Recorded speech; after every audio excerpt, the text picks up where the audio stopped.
নিরঙ্কুশ ক্ষমতা, একচ্ছত্র ক্ষমতা বলতে যা বুঝায় এই ক্ষমতা একমাত্র আল্লাহরই আছে। আমাদের ক্ষমতার জন্য আমরা ডিপেন্ড করতে হয়, ওর ডিপেন্ড লাগে, ওই জনমত নেওয়া লাগে, ওই জনগণের কাছে যাওয়া লাগে, ভোট চাওয়া লাগে, এরা ভোট দিলে এরপরে আমরা আসবো, ঠিক কিনা? আবার জনগণ না চাইলে আমরা নাই। আল্লাহর ক্ষমতা কি এরকম? হ্যাঁ, আবার দেখবেন দুনিয়াতে ক্ষমতায় যাওয়ার জন্য জোট করা লাগে, জোট। জোটের রাজনীতি আছে না নাই? জোট হয়, শরিক হয়, এই হয় সেই হয়, নানা ভাবে দুনিয়াতে ক্ষমতায় আসতে হয়। আল্লাহ বলে আমার ক্ষমতার জন্য কারো উপর বিন্দু পরিমাণ আমার ডিপেন্ড করা লাগে না। সৃষ্টির শুরু থেকে আমি ক্ষমতার চেয়ারে বসা, মহাবিশ্বের শেষ পর্যন্ত, সীমাহীন ভবিষ্যৎ পর্যন্ত আমি ক্ষমতার চেয়ারে থাকবো। আমি হলাম আল মালিক। আমার ক্ষমতার কোনো কমতি নাই, কোনো ঘাটতি নাই। কেউ আমার ক্ষমতা থেকে নামাতে পারবে না। পারা যাবে? এই যে আমরা ফ্যাসিস্ট সরকারের যে আপনারা নামাই দিছেন গণ অভ্যুত্থান করে, মনে আছে? 5ই আগস্টের কথা ভুলে গেছেন এত তাড়াতাড়ি? মনে আছে? আছে। তা আমরা সবাই মিলে যদি একটা গণ অভ্যুত্থান করি, তাইলেই তো আল্লাহর ক্ষমতার চেয়ার থেকে নামায় ফেলানো যায়। হ্যাঁ, যাবে না? পারবো না আমরা? কি বলে, পারা যাবে না?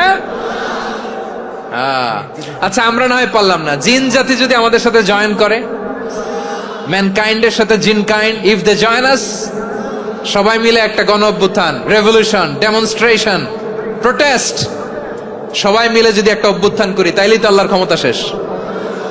আওয়াজ করে বলেন, তাইলেই কি আল্লাহর ক্ষমতা শেষ হবে? তাহলে আমরা সবাই মিলে একটা গণ অভ্যুত্থান যদি করি, আল্লাহর ক্ষমতা থেকে নামানো যাবে? আল্লাহ বলেন না, আমি হলাম আল মালিক, আসল ক্ষমতার মালিক, the king of kings, the owner of ultimate power, the owner of ultimate authority, the owner of ultimate sovereignty, নিরঙ্কুশ একচ্ছত্র ক্ষমতার মালিক হচ্ছি আমি আল্লাহ। আল্লাহ তাআলা সূরা মুলকের শুরুতে বলছেন, তাবারাকাল্লাযী বিয়াদিহিল মুলকু ওয়া হুয়া আলা কুল্লি শাইইন কাদির। মহিমান্বিত সত্তা, যার হাতে ক্ষমতা, তিনি যা চান তাই করতে পারেন। আওয়াজ করে বলেন তো তিনি কে? আবার আল্লাহ বলেন, কুলিল্লাহুম্মা মালিকাল মুলকি তুতিল মুলকা মান তাশাউ ওয়া তানজিউল মুলকা মিম্মান তাশা ওয়া তুইজ্জু মান তাশাউ ওয়া তুযিল্লু মান তাশাউ বিয়াদিকাল খায়র ইন্নাকা আলা কুল্লি শাইইন কাদির। আল্লাহু আকবার। এ নবী, আপনি বলুন, আল্লাহুম্মা মালিকাল মুলক, আল্লাহ আপনি ক্ষমতার মালিক। তুতিল মুলকা মান তাশা, যাকে চান তারে ক্ষমতার চেয়ারে বসান। ওয়া তানজিউল মুলকা মিম্মান তাশা, যাকে চান তাকে ক্ষমতার চেয়ার থেকে ছুড়ে ফেলে দেন। তিনি কে? ক্ষমতার চেয়ারে বসায় কে? আবার মনে চাইলে আস্থা করে ছুড়ে নিক্ষেপ করেন, তিনি কে?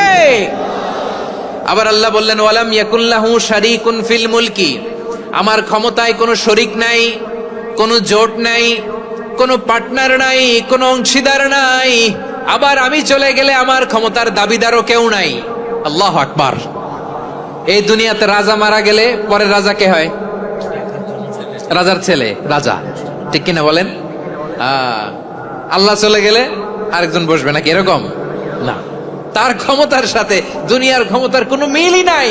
এজন্য তিনি তার নাম দিয়েছেন আল মালিক। আল মালিক, the owner of power, the owner of ultimate power and sovereignty, the king of kings, সব রাজার বড় রাজা, মহারাজা আল মালিক, তিনি হচ্ছেন আল্লাহ। চিৎকার করে বলেন ঠিক কি না?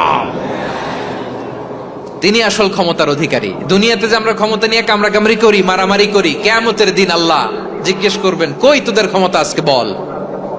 আসসালামু আলাইকুম প্রিয় ভাই বন্ধুরা, আপনারা ভোট দিতে যাচ্ছিলেন কিন্তু ভিডিওটা সামনে পড়ছে, ভিডিওটা দেখছেন, তো মিজানুর রহমান আজহারী কি বলছে আপনাদের মাথায় তো বেলেন নিজের ঘরে স্ত্রী, আপনাদের অবশ্যই বুঝতে পারছেন।